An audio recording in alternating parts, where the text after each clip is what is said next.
வணக்கம். நியூஸ் ஃபர்ஸ்டின் உலக முக்கிய செய்திகள். அடுத்த 24 மணி நேரத்துக்குள் உக்ரைன் மீது பதிலடி தாக்குதல் நடத்துவதற்கான தயாரிப்புகளை குறிக்கக்கூடிய செயற்பாடுகள் ஈரானில் நடைபெறுவதாக உக்ரைனிய கண்காணிப்பு சேனல்கள் தெரிவிக்கின்றன. இந்த செயல்பாடுகளில் பாலிஸ்டிக் ஏவுகணை ஏவுதல்கள் அடங்கியிருக்கலாம் என்றும் நம்பப்படுகிறது. இஸ்ரேலுக்கு எதிராக சிரியாவை வலுப்படுத்த எர்டோகனை நாங்கள் அனுமதிக்க மாட்டோம். துருக்கியுடன் நேரடி மோதல் எதுவும் இல்லை, நாங்கள் அதை விரும்பவும் இல்லை. ஆனால் எர்டோகன் எங்களுக்கு சவால் விடக்கூடாது என இஸ்ரேலால் தன்னை தற்காத்துக் கொள்ள முடியும் என்றும் நாங்கள் அச்சுறுத்தப்படவில்லை என்றும் இஸ்ரேல் பாதுகாப்பு அமைச்சர் ஹாட்ஸ் காட்டமாக தெரிவித்துள்ளார். சவுதி அரேபியாவின் முக்கிய கச்சா எண்ணெய் சுத்திகரிப்பு நிலையமான அராம்கோவின் அப்கேக் ஆலை மற்றும் ராஜ்தனுரா எண்ணெய் முனையம் மீது ஏமன் கவுதி அமைப்பினர் தாக்குதல் நடத்தியுள்ளனர். அவர்களுடன் இணைந்து ஈராக் எதிர்ப்பு இயக்கமும் தாக்குதல் நடத்தியதனால் கடும் பரபரப்பு ஏற்பட்டுள்ளது. சீனாவில் இருந்து அத்தியாவசிய கனிமங்கள் மற்றும் அரிதான பூமி காந்தங்கள் இறக்குமதி செய்வதை ஜனவரி 1, 2027க்குள் முற்றிலுமாக நிறுத்த அமெரிக்க ஜனாதிபதி டொனால்ட் ட்ரம்ப் இலக்கு நிர்ணயித்துள்ளார்.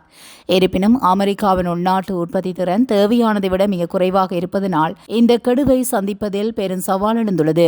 சீனா, ரஷ்யா, ஈரான் மற்றும் வடகொரியா ஆகிய நாடுகளிடமிருந்து ஆயுதங்கள் மற்றும் பாதுகாப்பு உபகரணங்களுக்கான கனிமங்களை வாங்குவதை தவிர்க்க பாதுகாப்புத்துறை நிறுவனங்களுக்கு தடை விதிக்கப்பட்டுள்ளது.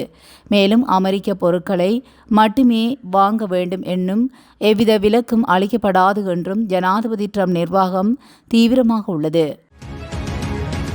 ஹார்முஸ் ஜலசந்தியின் பாதுகாப்பு நிலைமை தொடர்பாக ஈரான் வெளியுறவு அமைச்சர் அப்பாஸ் அராக்சி சவுதி அரேபியா மற்றும் ஓமான் வெளியுறவு அமைச்சர்களுடன் தனித்தனியாக தொலைபேசியில் பேசியதாக தெரிவிக்கப்பட்டுள்ளது. இந்த பேச்சுவார்த்தையில் ஹார்முஸ் ஜலசந்தியின் பாதுகாப்பு தொடர்பான பிரச்சினைகள் குறித்தும் அவர் விவரித்தார் என கூறப்பட்டுள்ளது. மேற்குறிப்பிட்ட விடயம் நேற்று அவரது டெலிகிராம் பக்கத்தில் வெளியிடப்பட்ட அறிக்கையில் விளக்கமாக கூறப்பட்டுள்ளது. மேலும் அந்த அறிக்கையில் சமீபத்திய இருதரப்பு மற்றும் பிராந்திய முன்னேற்றங்கள் குறித்து கலந்துரையாடிய அவர் பிராந்தியத்தில் ஸ்திரத்தன்மையை நிலைநிறுத்த ஒத்துழைப்பை வலுப்படுத்தி கூட்டு ராஜேந்திர முயற்சிகளை முன்னெடுக்க வேண்டியதன் அவசியத்தை வலியுறுத்தியதாக கூறப்படுகிறது. இதற்கிடையில் ஈராக்கில் உள்ள ஈரான் ஆதரவு ஆயுத குழுக்களால் சவுதி அரேபியாவை நோக்கி ஏவப்பட்ட ஆளில்லா விமானங்களை சவுதி பாதுகாப்பு படைகள் சுட்டு வீழ்த்தியதாக அறிவிக்கப்பட்டதைத் தொடர்ந்து அப்பாஸ் அராக்சியும் சவுதி வெளியுறவு அமைச்சர் சைபல் பின் பக்டானும் இந்த தொலைபேசி உரையாடலை மேற்கொண்டதாக அந்த அறிக்கையில் தெரிவிக்கப்பட்டுள்ளது. ஆஸ்திரேலியாவில் இலங்கை இளைஞர் ஒருவருக்கு 8 மாத சிறை தண்டனை விதிக்கப்பட்டுள்ளது. ரணில் சிவகுமார் வயது 22 என்ற இளைஞருக்கு இவ்வாறு சிறை தண்டனை வழங்கப்பட்டுள்ளது. தொடருந்தில் பயணித்த நபர் ஒருவர் மீது கண்ணாடி போத்தலால் தாக்கி பலத்த காயத்தை ஏற்படுத்திய குற்றச்சாட்டிலேயே அவருக்கு சிறை தண்டனை வழங்கப்பட்டுள்ளது. ஈரானில் அரசுக்கு எதிராக போராட்டத்தில் ஈடுபட்டு வன்முறையில் ஈடுபட்டதாக குற்றம் சாட்டப்பட்ட 2 நபர்களுக்கு நேற்று பொதுவெளியில் தூக்கு தண்டனை நிறைவேற்றப்பட்டுள்ளதாக சர்வதேச செய்திகள் வெளியாகியுள்ளன. அபுல் பாட் செபாகி மற்றும் அமீர் ஹொசைன் சபாகி ஆகிய இருவருமே கடந்த ஜனவரி 8ஆம் தேதி போலீஸ் அதிகாரிகளை ஆயுதங்களால் தாக்கி பெட்ரோல் ஊற்றி தீ வைத்து கொலை செய்ததாக அவர்கள் மீது வழக்கு பதிவு செய்யப்பட்டுள்ளது. அத்துடன் பொதுவெளியில் ஆயுதங்களை ஏந்தி அச்சத்தை உண்டாக்கியது தொடர்பாகவும் நாட்டின் பொது ஒழுங்கையும் அமைதியையும் சீர்குலைத்து மற்றும் மனசாட்சியற்ற நடவடிக்கைகளில் ஈடுபட்டது ஆகியவை முதன்மை குற்றச்சாட்டுகளாக முன்வைக்கப்பட்டுள்ளன. மேலும் மத்திய இஸ்பஹான் மாகாணத்திலுள்ள மாலெக்ஸ்காகர் நகரின் பொது சதுக்கத்தில் பொதுமக்கள் முன்னிலையிலேயே இருவரும் தூக்கிலிடப்பட்டதாக தகவல்கள் வெளியாகியுள்ளது. இந்த ஆண்டுக்குள் 10,000 இலங்கை தொழிலாளர்களை இஸ்ரேலில் வேலைவாய்ப்புக்காக அனுப்புவதற்கான நடவடிக்கைகள் எடுக்கப்பட்டுள்ளதாக வெளிவிவகார மற்றும் இலங்கையின் வெளிநாட்டு வேலைவாய்ப்பு அமைச்சர் விஜித கேர தெரிவித்துள்ளார். இஸ்ரேலின் கட்டுமான மற்றும் உள்கட்டமைப்பு துறைகளில் பணியாற்றுவதற்கான செலவுள்ள 164 தொழிலாளர்களுக்கு பயண அனுமதி பத்திரங்களை வழங்கும் நிகழ்வில் கலந்து கொண்டு உரையாற்றும் போதே அவர் இதனை தெரிவித்துள்ளார். நடப்பு ஆண்டில் இதுவரை 2500 இலங்கையர்களுக்கு இஸ்ரேலுக்கு அனுப்பி வைக்கப்பட்டுள்ளதாகவும் மேலும் 6500 தொழிலாளர்களுக்கான வேலை வாய்ப்புகள் தயாராக உள்ளதாகவும் அவர் குறிப்பிட்டுள்ளார். அத்துடன் புதிய துறை ஒன்றில் மேலும் 1000 பணியிடங்கள் உருவாக்கப்படும் என எதிர்பார்க்கப்படுவதாகவும் இதன் மூலமாக நிர்ணயிக்கப்பட்ட 10,000 தொழிலாளர்கள் என்ற இலக்கை எட்ட முடியும் என்றும் அமைச்சர் நம்பிக்கை வெளியிட்டுள்ளார். சுவிஸ் விமான கட்டணங்கள் மேலும் உயரக்கூடும் என தகவல் வெளியாகியுள்ளது. கடந்த 5 ஆண்டுகளாகவே சுவிட்சர்லாந்தில் விமான கட்டணங்கள் கணிசமாக அதிகரித்து வந்துள்ளன. இந்நிலையில் வரும் மாதங்களில் விமான கட்டணங்கள் மேலும் உயரக்கூடும் என ஒப்பீட்டு சேவை நிறுவனமான கம்பாரேஸ் என்னும் நிறுவனம் தெரிவித்துள்ளது. இந்த நிலையில் அடுத்த மாதங்களில் விமான கட்டணங்கள் மேலும் அதிகரிக்கக்கூடும் என்றும் கூறும் அந்நிறுவனம் அதற்கான முக்கிய காரணிகள் அதிகரித்த எரிபொருள் விலை, பணியாளர் ஊதியம் மற்றும் பராமரிப்பு செலவுகள் ஆகியவை என்கின்றது. கம்பாரிஸ் நிறுவனத்தின் பொருளாதார நிபுணரான மைக்கேல் கூன் என்பவரின் கருத்துப்படி குறிப்பாக பிசினஸ் கிளாஸ் டிக்கெட்டுகளின் விலை மேலும் உயர வாய்ப்புள்ளதாக தெரிவிக்கப்பட்டுள்ளது.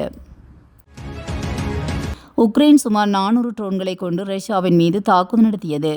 ரஷ்ய தலைநகர் மாஸ்கோ மற்றும் அதன் சுற்றுவட்டார பகுதிகளை உக்ரைனின் 390 ட்ரோன் விமானங்கள் ஒரே இரவில் தாக்கியுள்ளன. அதேபோல் தென்மேற்கு பெல்கரோட் பகுதியில் நடந்த மற்றொரு தாக்குதலில் குறைந்தது 19 பேர் காயமடைந்ததாக அதிகாரிகள் தெரிவித்தனர். இந்த தாக்குதல் குறித்து பேசிய மாஸ்கோ மேஜர் செர்ஜி ஜோவியாவின் திங்கட்கிழமை இரவு முதல் மாஸ்கோவின் பரந்த பகுதிகளுக்கு மேலே 390 ட்ரோன் விமானங்கள் கண்காணிக்கப்பட்டதாகவும் பெரும்பாலானவை இடைமறிக்கப்பட்டதாகவும் தெரிவித்துள்ளார். அவர் மேலும் இந்த சேதமோ காயங்களோ ஏற்பட்டதாகவும் அவர் தெரிவிக்கவில்லை.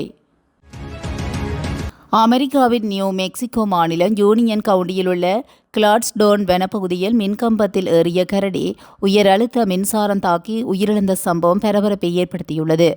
கடந்த 20ஆம் தேதி சாலையோரத்தில் அமைந்திருந்த சுமார் 22 அடி உயர மின்கம்பத்தில் கரடி ஏறி அதன் உச்சிப்பகுதி வரை சென்றதாக கூறப்படுகிறது. அப்போது மின்கம்பத்தின் உயர் மின்னழுத்த கம்பிகளை கரடியின் உடல் தொட்டதனால் அதன் பின் மின்சாரம் பாய்ந்துள்ளது. இந்த சம்பவத்தை அவதானித்த வாகன ஓட்டிகள் உடனடியாக போலீசாருக்கும் மீட்பும் பிரிவினருக்கும் தகவல் வழங்கினர். சம்பவ இடத்துக்கு விரைந்த மீட்புக் குழுவினர் கரடியை உயிருடன் மீட்க முயற்சித்த போதிலும் கடுமையான மின்சார தாக்குதலால் கரடி மின்கம்பத்தில் உச்சியிலேயே உயிரிழந்ததாக அதிகாரிகள் தெரிவித்தனர். மேலும் இதையடுத்து கரடியின் உடல் பாதுகாப்பாக கீழே இறக்கப்பட்டதுடன் சம்பவம் தொடர்பில் அதிகாரிகள் மேலதிக விசாரணைகளை முன்னெடுத்து வருகின்றனர்.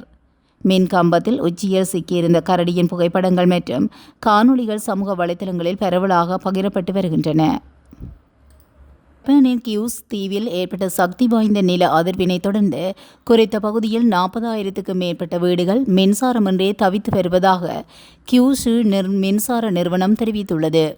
மேலும் கியூசு தீவின் உட்பகுதியில் பதிவான இந்த 7.1 ரெக்டர் அளவிலான நில அதிர்விலான கிகாபா நகரில் குடிநீர் மற்றும் மின் விநியோகம் கடுமையாக பாதிக்கப்பட்டுள்ளதாகவும் ஜப்பானின் பொது ஊடகம் செய்தி வெளியிட்டுள்ளது. இதன் காரணமாக அந்த பகுதியில் உள்ள அவசரகால மின் உற்பத்தி நிலையங்களில் பழுது ஏற்பட்டுள்ளதனால் கிவாகா நகர மண்டபம் உள்ளிட்ட பல கட்டிடங்கள் மின்சாரமின்றி இருளில் மூழ்கியுள்ளதாக செய்திகள் தெரிவிக்கின்றன.